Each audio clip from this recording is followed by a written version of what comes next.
नेपाल के राष्ट्रपति रामचंद्र पौडेल ने संविधान के अनुच्छेद 76(1) के तहत बालेंद्र शाह उर्फ बालिन शाह को देश का अगला प्रधानमंत्री बना दिया।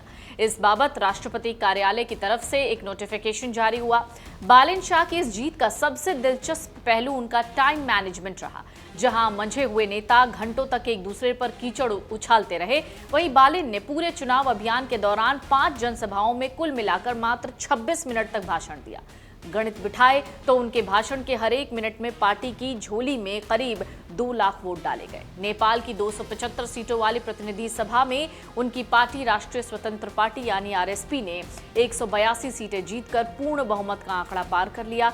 इस तरह बालिन शाह बन गए नेपाल के नए प्रधानमंत्री। नेपाल में पिछले साल हुए हिंसक विरोध प्रदर्शनों की तस्वीरें तो आपको याद होंगी। उसके बाद केपी शर्मा ओली को वहां से हटना पड़ा, भागना पड़ा। नेतृत्व वाली जो उनकी सरकार थी, वामपंथी सरकार को प्रदर्शनकारियों ने उखाड़ कर फेंक दिया। इसके बाद इस साल देश में जब आम चुनाव हुए तो बालिन शाह एक बहुत बड़ा चेहरा उभर कर आए और एक तरफा जीत हासिल की।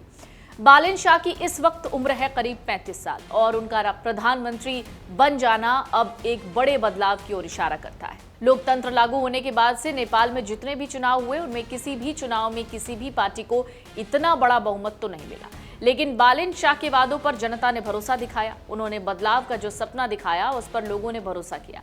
नेपाल के मतदाता सालों से चले आ रहे भ्रष्टाचार, भाई भतीजावाद और रसूखदारों के राज से नाराज थे। प्रधानमंत्री नियुक्त किए जाने से पहले बालिन शाह ने नेपाली युवाओं और नेपाल के भविष्य को लेकर उम्मीदों से भरा एक गाना भी रिलीज किया था।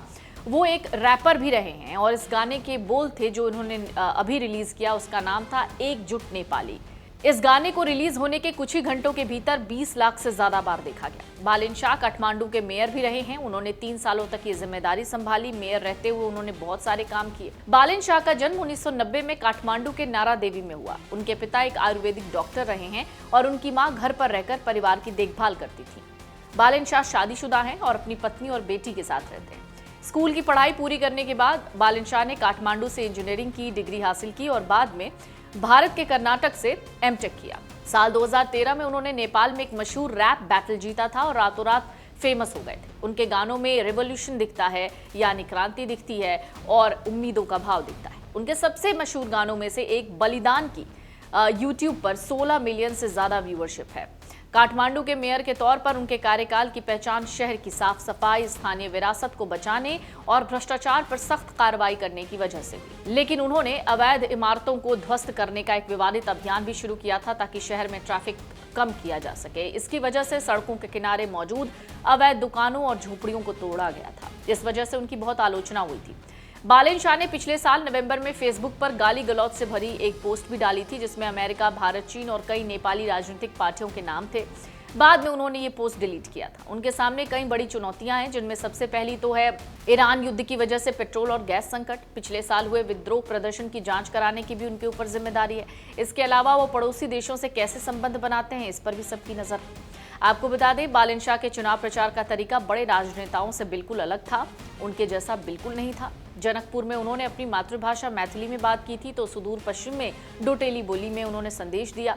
वो मंच पर जाकर लंबे चौड़े वादे नहीं करते थे, बल्कि जनता से सीधा संवाद करते रहे।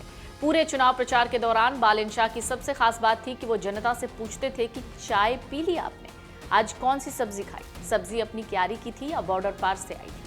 यही वो सवाल थे जिन्होंने आम नेपाली नागरिक के दिल को छू लिया। उन्होंने ये साबित कर दिया कि राजनीति स्विट्जरलैंड बनाने के बड़े बड़े ख्वाब दिखाने का नाम नहीं, बल्कि अपने देश की जो अखंडता है या अपने देश का जो विकास है उसको और खूबसूरती से आगे बढ़ाने का नाम है। बालिन जब भी मंच पर आते उनके हाथ में एक छोटी घंटी होती थी जिसकी तस्वीरें भी आपने देखी होंगी।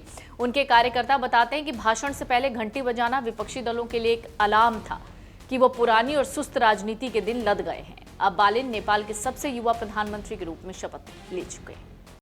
अगर आप ये वीडियो YouTube पर देख रहे हैं तो हमारे चैनल को सब्सक्राइब कर बेल आइकन दबाएं और Facebook पर देख रहे हैं तो हमारे पेज को लाइक करें।